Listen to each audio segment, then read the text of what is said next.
Subscribe कीजिए, like कीजिए। बंधु मोहंती की कथा। बंधु मोहंती एक गरीब ब्राह्मण भक्त थे और भगवान नाम से बहुत कनेक्टेड थे, यानी भगवान से ज़्यादा जुड़े हुए थे। भगवान नाम का जप करते थे। उनके पास समय बहुत कम बचता था। वे उड़ीसा में जगन्नाथपुरी मंदिर से कुछ दूरी जैतपुरी नामक गांव में अपने एक छोटे से परिवार के साथ रहते थे। आसपास के गांव में मधुकरी करके अपना और अपने परिवार का पालन किया करते थे। मधुकरी का मतलब है भिक्षा, लेकिन इसको भिक्षा नहीं कहेंगे। मधुकरी का मतलब होता है कि 5 घरों में से एक एक मुट्ठी अनाज। अगर कोई आपको एक मुट्ठी के बजाय 1 किलो दें तो नहीं चाहिए, केवल 1 मुट्ठी बस। एक घर से केवल 1 मुट्ठी, अगर चाहिए तो अगले घर में। इस प्रकार 5 घर में जितना मिलेगा उतना ही वो घर में पकाते थे। बंधु मोहंती कुछ अचानक जिस गांव में जाते थे, वो अचानक उस गांव में अकाल पड़ गया और बंधु मोहंती को गांव वालों ने अनाज देने से मना कर दिया। गांव वालों ने बोला, बंधु मोहंती, गांव में अकाल पड़ गया है, हम आपको अनाज नहीं दे सकते हैं।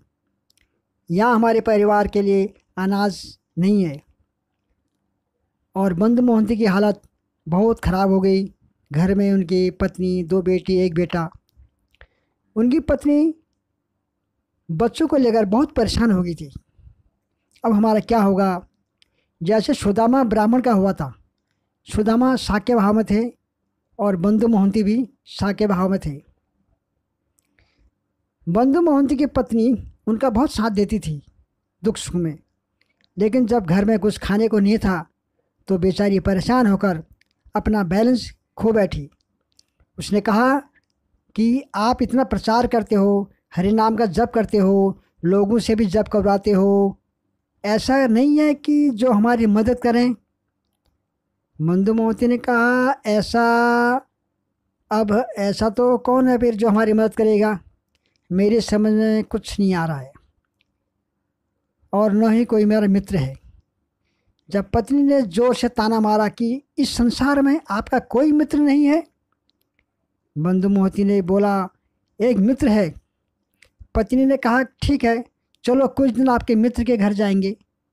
बंधु मोहंती ने कहा, अच्छा ठीक है, आपकी यही इच्छा है तो चलो, हमारे मित्र जगन्नाथपुरी में रहते हैं।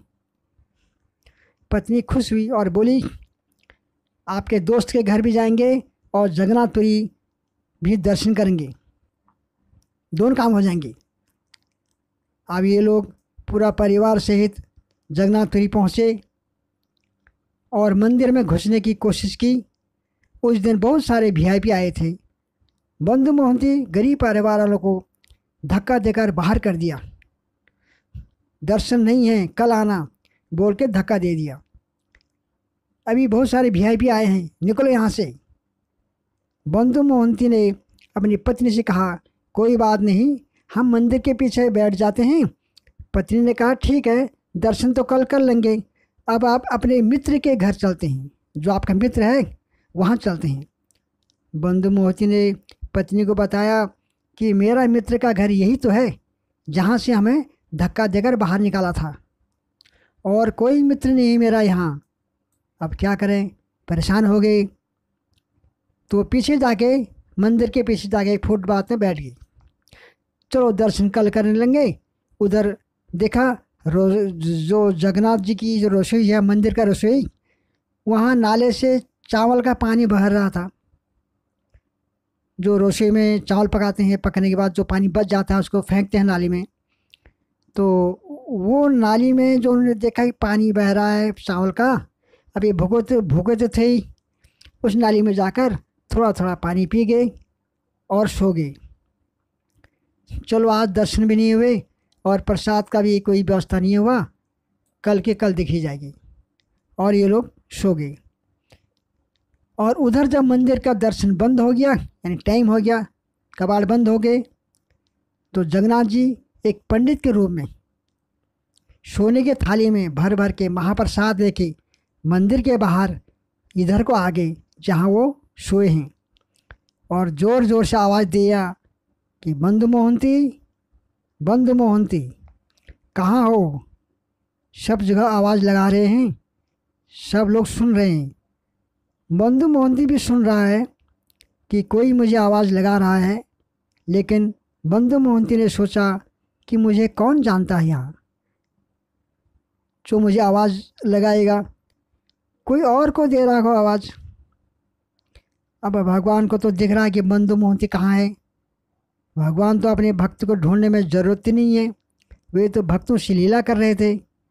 जब भगवान ने देखा कि बंधु मोहंती को आवाज़ सुनकर भी कुछ नहीं बोल रहा है, तो फिर भगवान ने उसका गांव का नाम लिया। बोले, जयपुर वाले बंधु मोहंती, जयपुर वाले बंधु मोहंती। अब वो बंधु मोहंती ने सोचा कि जयपुर से तो मैं ही बंधु मोहंती हूँ, इतना बड़ा गांव तो नहीं है कि दूसरा मैं इसको जानता नहीं हूँ। फिर सोचा हो सकता है कोई और हो। अब भगवान आवाज़ देते देते बंधु मोहंती के पास आकर बोले कि आप किसी जयपुर वाले बंधु मोहंती को जानते हो? वे बोले, जी बात ऐसी है कि जयपुर से तो मैं भी आया हूँ और मेरा नाम भी बंधु मोहंती है, लेकिन मैंने आपको पहचाना नहीं।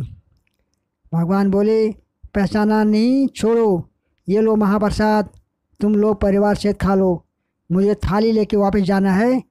और ये लोग बहुत खुश हो गए। एक तो भूख लगी थी, ऊपर से महाप्रसाद सोने की थाली में, और वही पुजारी हमें ढूंढ ढूंढ के लाए हैं। अब सब परिवार वालों ने थाली को चुम चुम के सब खा लिया।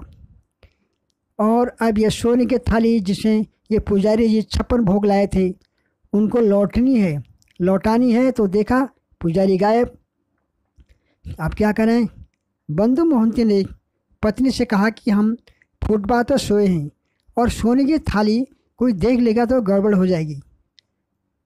उन्होंने थाली को एक पुराने कपड़े में लपेट कर रख दिया ताकि किसी को शक न हो कि यहाँ पे सोने की थाली है। सुबह जब मंदिर खुला तो वहाँ वो सोने की थाली गायब, और पुजारी लोग ढूंढ ढूंढ के थक गए और कह रहे हैं कि आपस में, क्या हुआ, कहाँ गई थाली? ये लास्ट शिफ्ट वाले पुजारी थाली कहाँ रख गए? उनको भी बुलाया, सब देखा, नहीं मिला। तो तब जाके थाने में IFR लिखवा दी। अब जांच पड़ताल के लिए राजा के सैनिक आए। वो जाते हुए सैनिकों ने देखा कि ये फुटपाथ पर ये सोए हुए, इनके कपड़े में कुछ चमक रहा है, क्योंकि सुबह हो गई थी इसलिए वो सोने की थाली चमक रही थी। सैनिकों ने वो पुराना कपड़ा हटाया तो सोने का थाल मिली। अब इनको गिरफ्तार कर लिया। भक्त के साथ देर हो सकती है, अंधेर नहीं। अब बंधु मोहंती और उसके परिवार को जेल में डाल दिया। अब बंधु मोहंती सोचने लगे, एक तो हमें दर्शन नहीं हुए और ऊपर से जो महाप्रसाद खाया तो उसके लिए हमें मार खानी पड़ी और अपमानित भी होना पड़ा। ये सब भगवान की प्लानिंग थी कि राजा को भी शामिल करना था। अब रात को भगवान ने राजा को सपने में दर्शन दिया और बोले, आपने मेरा मेहमान को जेल में डाल दिया। भगवान फिर राजा को बोले, आपका जब कोई मेहमान आते हैं तो आप क्या करते हो? अच्छी तरह भोजन पानी देते हो क्या? राजा बोला, हाँ। तो भगवान बोले कि मेरे भी मेहमान आए थे और उनको सोने की थाली में ज़रा भोजन देने गया था तो थाली उनके पास ही रह गई और आपके सैनिकों ने उनको चोरी के चक्कर में गिरफ्तार करके जेल में डाल दिया। ये कहाँ का निसाब है? आप थाली ले लो, क्योंकि वो मेरे गेस्ट हैं, मेहमान हैं। अब उनको आप जेल से निकाल कर उनको वापस अपने गांव नहीं जाने देना और सारा जीवन अब मेरे मेहमान ही रहेंगे और वो जहाँ भी हैं वहीं पर सारा जीवन रहने का उनका बंदोबस्त कर दो और उनको सारी ज़िंदगी मेरी सेवा में लगा दो। आज भी बंधु मोहंती का परिवार कई 100 सालों से आज भी वो मंदिर में जमा खर्चा का हिसाब किताब सेवा करते आ रहे हैं और उनके लिए वहाँ पे रहने के लिए पक्का मकान मंदिर की तरफ से बना है। और आज भी उनके ऊपर भगवान की कृपा आज भी बरस रही है। बोलो जगन्नाथ बलदेव सुभद्रा महारानी की जय। भगवान जब किसी पे कृपा बरसाते हैं तो उसका वर न्यारा कर देते हैं।